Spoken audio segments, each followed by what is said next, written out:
Graça e paz, povo amado. Bem, muito bom estarmos juntos orando com os salmos. Nós estamos orando semanas após semanas nesse livro tão maravilhoso, falando com Deus usando palavras do próprio Deus. E o nosso desafio para hoje é orarmos juntos o Salmo 58. E eu quero convidar você a ter a sua Bíblia aberta nesse salmo e a gente caminhar por ele, um salmo curto, mas absurdamente profundo ao falar ao nosso coração. Um salmo que traz uma mensagem crucial. Corrupção é o mal de qualquer nação desde sempre. E Deus é a única solução. Não há solução humana para esse mal que nos atormenta desde sempre. O salmo de hoje, o Salmo 58, ele é tão ácido quanto profundo. E por certo, e não duvide disso, ele é um salmo que não permite que a gente fique acomodado no banco, acomodado na poltrona ou acomodado na cadeira em que nós estamos ocupando. Ele mexe com os nossos valores mais pessoais e individuais. E graças a Deus por isso. Graças a Deus, Ele não esconde nossos defeitos, os piores que temos, e Deus nunca varre para debaixo do tapete aquilo que é defeito da alma humana. Muito pelo contrário, Ele trata com amor, Ele trata com misericórdia, mas acima de tudo, Ele trata com justiça.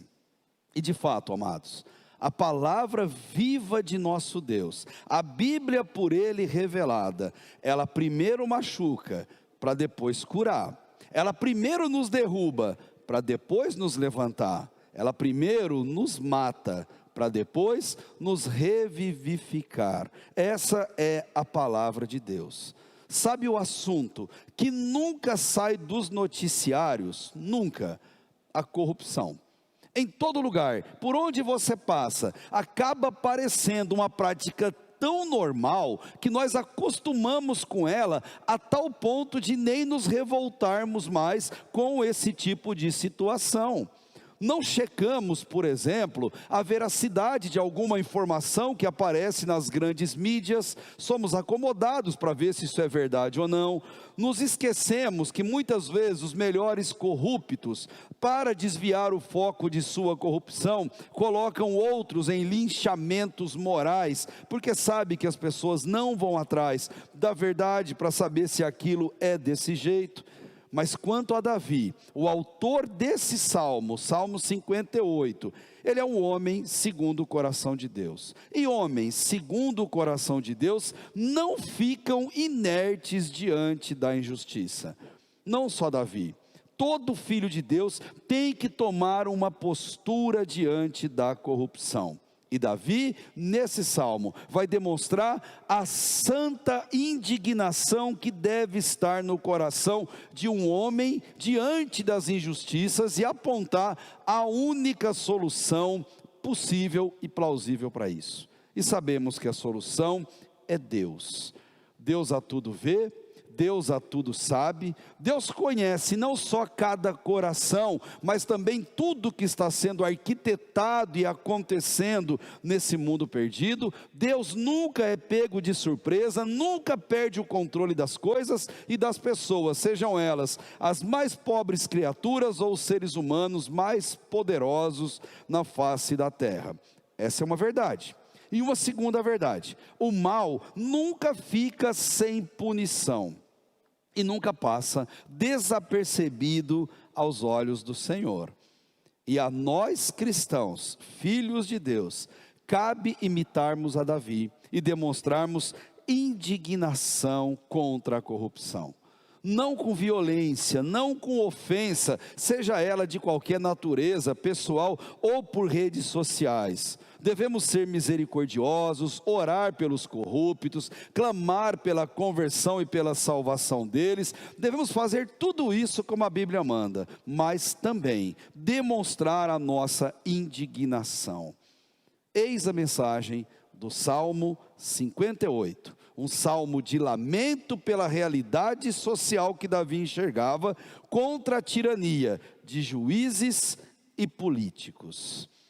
Mas a corrupção não se restringe a juízes e políticos. Ela é muito mais comum do que nós pensamos e ela faz parte do pacote de pecados que nós herdamos já ao nascermos, porque a nossa natureza é uma natureza corrompida e nós achamos normal quando aquilo nos afeta.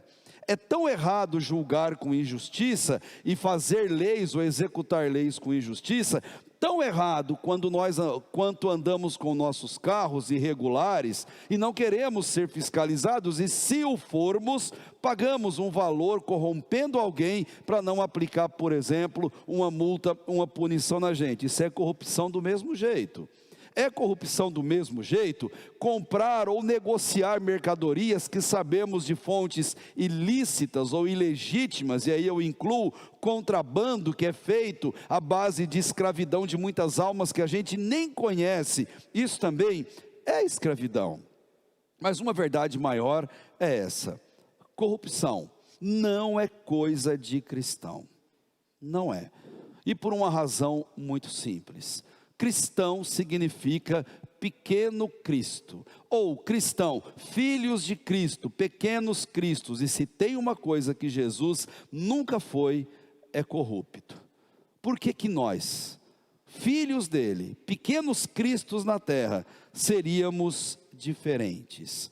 Frase normal na boca de cristãos: ah, mas se nós não fizermos assim, não dá para viver, não dá para ganhar, não dá para se sustentar, não dá para sermos pessoas aceitas nesse mundo e vivermos no meio desse mundo. E para essas pessoas a palavra de Deus é muito clara. Então pode Deus transformar o errado em certo? Pode Deus transformar a maldição em bênção para as pessoas viverem na corrupção? E a resposta é não. Deus não faz isso, Deus não atua assim.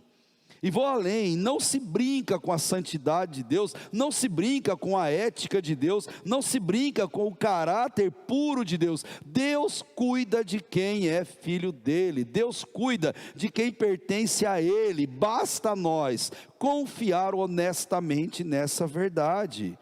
Não se dá um jeitinho para as coisas, não se dá o famoso jeitinho brasileiro, ou aquela forcinha para Deus, como se Deus não soubesse o que está fazendo, ou está fazendo de maneira errada. E dar uma forcinha é dizer exatamente que eu sei tanto quanto Deus, ou mais do que Deus, e posso fazer isso. E a Bíblia está cheia de exemplos de quem fez isso. O mais clássico: Abraão e Sara foram dar um jeitinho para aquilo que era a vontade de Deus, e Ismael pagou o preço, foi uma pobre vítima daquela artimanha deles. Agar foi uma vítima da artimanha deles, e nós temos o preço pago nesse mundo até hoje, por conta daquela atitude. Muito tempo depois, o apóstolo Paulo, preocupado com o ministério de Timóteo, um rapaz muito jovem, a desempenhar um ministério pastoral ali em Éfeso, ele manda um recado para esse menino muito importante. Ele disse: por isso, devemos estar satisfeitos se tivermos com o que nos alimentar e vestir. No entanto, os que ambicionam ficar ricos caem em tentação, em armadilhas e em muitas vontades loucas e nocivas, que atolam muitas pessoas na ruína e na completa desgraça. Porquanto o amor ao dinheiro é a raiz de todos os males, e por causa dessa cobiça, alguns se desviaram da fé e se atormentaram em meio a muitos sofrimentos. A Bíblia é clara em dizer as benesses que uma vida honesta traz a um filho de Deus. Quem opta por viver na honestidade já tem uma grande vantagem chamada fronha do travesseiro, que pesa como uma pluma de ganso. Ela é leve e o sono é tranquilo e agradável. Quanto aos corruptos, ganham e ganham muito, porém, o que é certo, a destruição, a desgraça os aguarda. Em 2 Crônicas 20, vemos assim: credes em Deus e você estará seguro, credes em seus profetas, na Bíblia, e você prosperará. E Salomão, escrevendo Provérbios 13, 22, ele faz um alerta muito interessante: o homem de bem deixa uma herança aos filhos dos seus filhos, mas a riqueza do pecador é reservada para o justo. E no mesmo sentido, o mesmo Salomão, em Eclesiastes 2:26, olha o que ele fala: porque Deus dá sabedoria, conhecimento e prazer ao homem que lhe agrada, mas ao pecador, sabe o que Deus dá? Trabalho, para que ele ajunte e amontoe, a fim de dar àqueles que agrada a Deus. Corrupção é o mal de qualquer nação, e Deus, a única solução. Davi estava revoltado com as autoridades em Israel, autoridades do povo de Deus. Ele está falando com gente que servia ao Senhor. Que autoridades? Juízes e políticos que eram corruptos, declarados. Então Davi, nesse salmo, vai fazer duras acusações contra eles, com um propósito máximo, de mostrar o quanto eles estavam errados, e que haveria sim uma chance de arrependimento e de conversão, caso eles mudassem de vida. Ler o Salmo 58, como foi lembrado aqui, não se assuste. A impressão que você vai ter é que esse salmo foi escrito hoje de manhã e saiu em alguma coluna, em algum editorial de um jornal de circulação mundial, e por isso chegou ao seu conhecimento. É incrível como a Bíblia é atual, e esse salmo mostra isso. E quanto àquela classe de pessoas, aqueles dirigentes, aquelas pessoas importantes que julgavam, que faziam leis e que executavam leis, parecem que nós estamos vivendo exatamente o mesmo cenário agora em âmbito mundial. E tem um cantor secular e popular, já mais antigo, chamado Bezerra da Silva. E o Bezerra da Silva, ele tem uma música engraçada e clássica sobre isso. Ele canta assim: se gritar pega ladrão, não fica um, meu irmão. Se gritar pega ladrão, não fica um. E ele diz por quê? Você me chamou para esse pagode, ele cantava essa música, e me avisou que aqui não tem pobre. Até me pediu para pisar de mansinho, porque eu sou da cor, eu sou escurinho. Aqui realmente está toda a nata, doutores, senhores, até magnata. Com a bebedeira e a discussão, tirei a minha conclusão. Sabe qual? Se gritar pega ladrão, não fica um, meu irmão. Se gritar pega ladrão, não fica um. O que deve chamar nossa atenção nessa música não é nem a atualidade e a veracidade dela, normal, uma canção popular que se usa muito. O que deve chamar nossa atenção é que, infelizmente, e para desgraça do Evangelho, isso se aplica a muitas igrejas, especialmente em anos eleitorais em que grandes decisões são tomadas em gabinetes fechados, regados a bebidas destiladas caras, chiques e com muitos anos de armazenamento, comidas muito chiques, em que o povo de Deus é visto como mero gado, mero curral, mera massa de manobra a serviço de líderes corrompidos. E o pior, o púlpito, o lugar reservado à pregação da santa palavra de Deus, é usado em que preferem o profano ao sagrado. Como se Deus não estivesse vendo nada disso, como se Deus não se importasse com nada disso. É o mesmo cenário que Davi estava vendo quando ele escreveu esse salmo.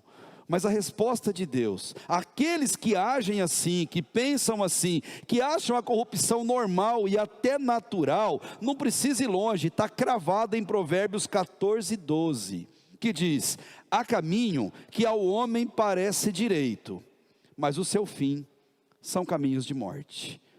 Corrupção é o nome desse caminho.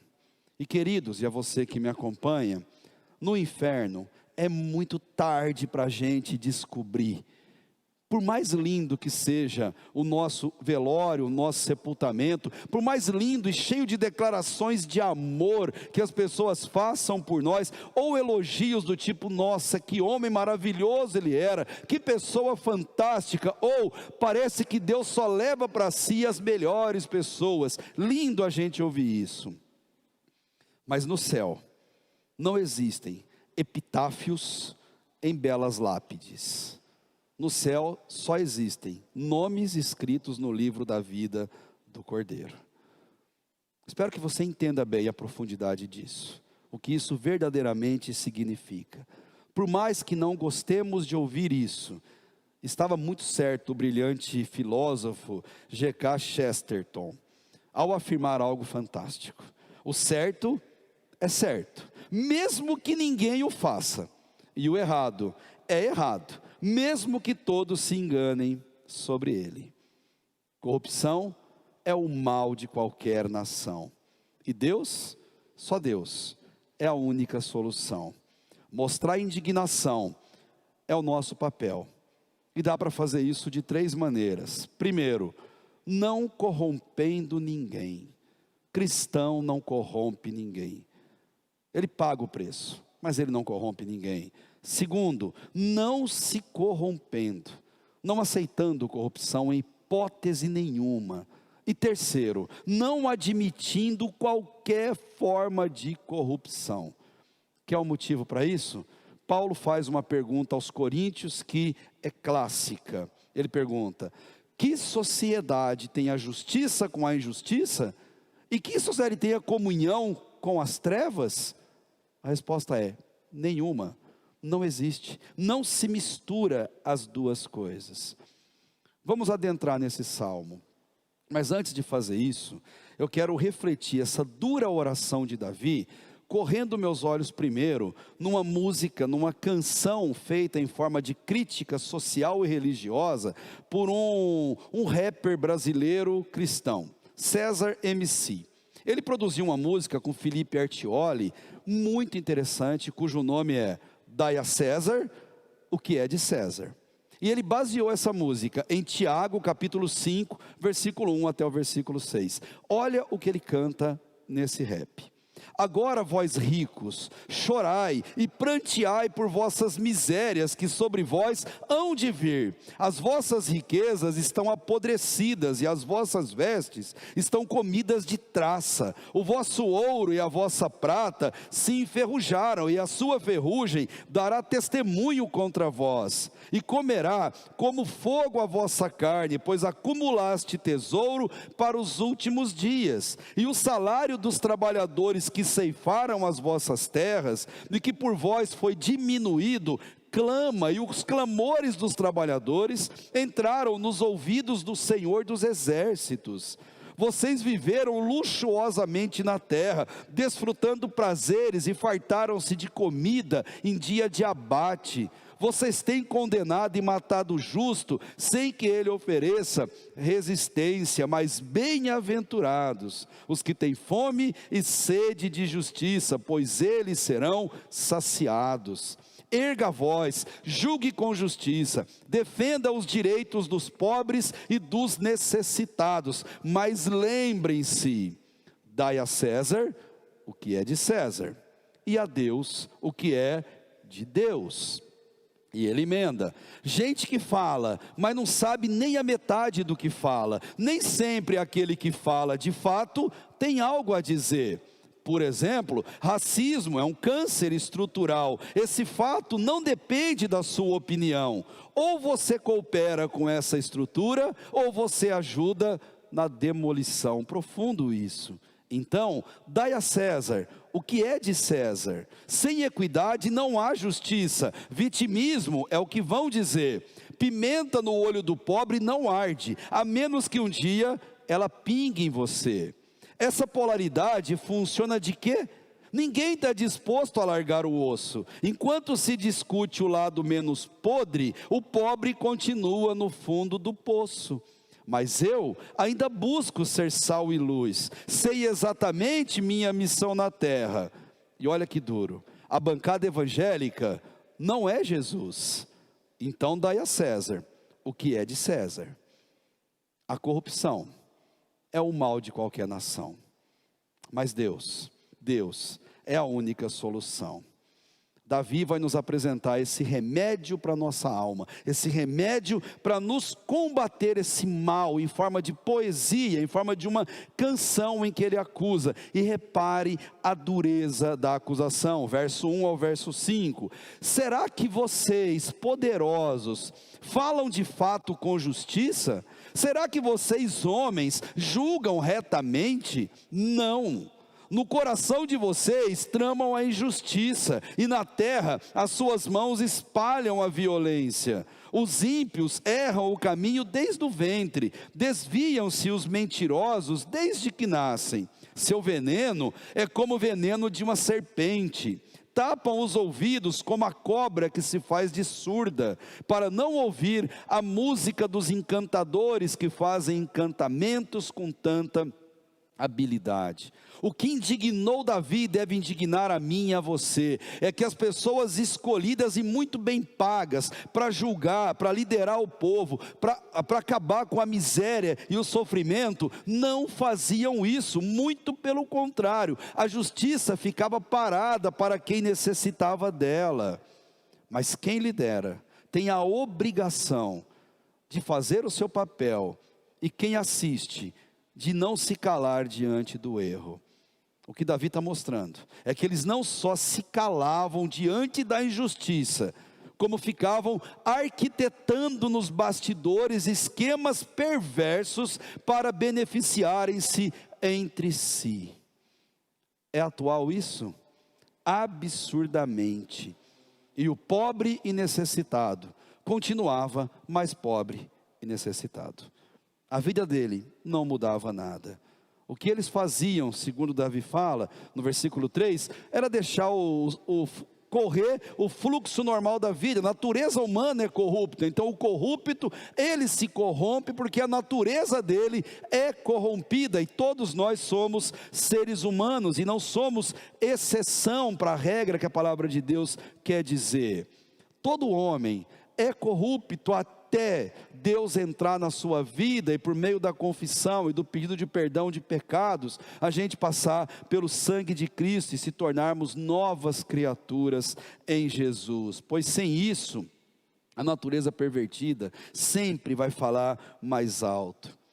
Você percebeu, a coisa é tão séria que Davi compara eles a víboras peçonhentas, as serpentes que fazem as suas vítimas sofrerem com as suas mordidas, e sofrerem muito, e muitas são as vítimas por sinal, e mesmo elas, as pessoas implorando por justiça, implorando por uma condição mais digna de vida, eles se fazem de surdos, eles não ouvem o clamor do necessitado, mas sim daquele grupo que interessa para eles beneficiar. Davi fica indignado e vai fazer o que ele faz muito nos Salmos. Ele vai fazer uma oração imprecatória. Guarde essa palavra na sua vida e nunca seja alvo de uma oração imprecatória. Não vale a pena você ser alvo. Oração imprecatória é oração usada para invocar o juízo de Deus contra o ímpio e assim vingar os justos, porque ela enfatiza a santidade de Deus e a certeza do julgamento. Tem um teólogo, David Chilton, ele fala que todo salmo tem uma passagem imprecatória, porque todo salmo, de alguma maneira, ele é imprecatório implicitamente. Sei que é uma palavra diferente para você, com um pouquinho de complexidade, mas entenda isso. Ele diz: pedir a bênção de Deus sobre o justo é, por implicação, pedir que ele não abençoe o ímpio. É meio natural essa lógica. Martinho Lutero observou: eu não posso orar sem amaldiçoar. Toda bênção implica numa maldição.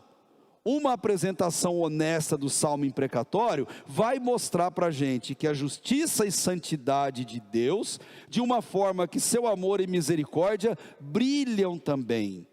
Deus é bom e amoroso, mas ao mesmo tempo ele tem que ser justo, julgador diante do que está acontecendo. Para abençoar um filho, ele tem que castigar o que faz o filho sofrer de maneira equivocada. Parece algo assim muito óbvio. E ele termina dizendo: tudo isso aponta em Jesus, a quem a misericórdia e a verdade se encontram, a justiça e a paz se beijam.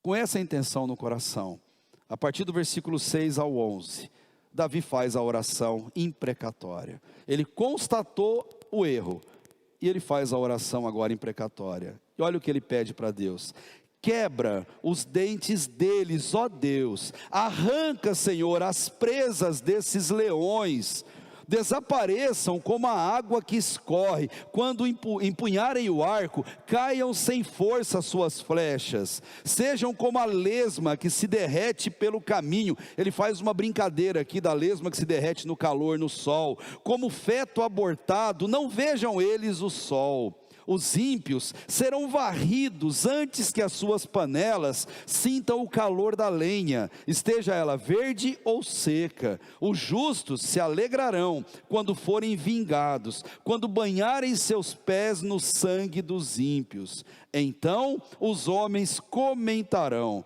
de fato, os justos têm a sua recompensa. Com certeza, há um Deus que faz justiça na terra. E eu vou repetir, se você quiser e puder, escreva isso no chat, se é uma realidade na sua vida. Escreva: com certeza, há um Deus que faz justiça na terra. Você crê nisso? Davi cria.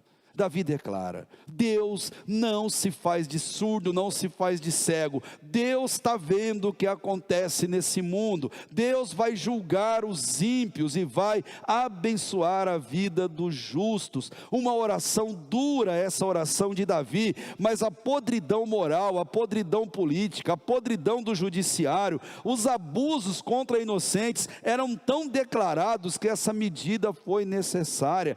Amados, é diferente hoje, está diferente hoje. A realidade que a gente enfrenta é alguma coisa diferente do que estava acontecendo naquela época? Não, devemos nos posicionar assim como Davi. Quebrar os dentes deles, embora pareça violência, não é isso que o salmo significa. Quando ele fala quebrar os dentes, arranque deles os meios que eles têm para praticarem o mal contra o povo. É isso que ele quer dizer. Por exemplo, tire-os da sua condição de poderosos, arranque-os do cargo que eles ocupam, porque sem o cargo eles não são nada. Sem os dentes afiados, para que serve um leão? Arranque-os, Deus, dessa condição. Pedir para eles desaparecerem, como Davi fala, é pedir para desaparecerem daquela posição em que eles ocupam poder, e assim toda a maldade deles se tornem inócuas, inofensivas, porque eles não têm mais o poder. É como uma flecha quebrada, é inútil. Para que serve uma flecha num arco quebrado? Eles, sem o devido poder na mão, eles simplesmente não conseguem nem viver, porque eles se alimentam do poder. Davi pediu para que eles se desmanchassem pelo caminho, derretessem, numa maneira bem humorada, imitando e comparando eles a lesma. Ele quer dizer assim: os seus atos corruptos são tudo fugaz. Deus vai destruir, uma hora ou outra. Todo ímpio será destruído. O salmo termina falando isso. A justiça de Deus, como se diz popularmente, ela pode até tardar aos olhos humanos, mas ela nunca falha aos olhos divinos. O justo, ele verá com absoluta certeza a mão de Deus, se ele não ficar indiferente às injustiças.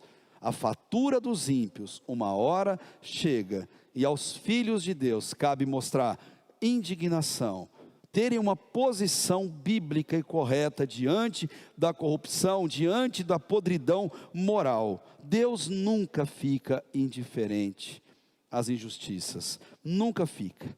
Um dia a justiça prevalecerá. Queridos, corrupção é o mal de qualquer nação, mas Deus, e glórias a Ele por isso, Ele é a única solução. Amém? Feche teus olhos, vamos orar pela justiça de Deus nessa terra. Vamos orar pela ação de Deus em nossas vidas. Curve a sua cabeça, apresente-se diante de Deus como servo fiel. Pai, nós sabemos que essa palavra é dura, Deus, difícil mesmo de resistir, mas é uma palavra, Deus, que nos confronta com as nossas piores características, Pai.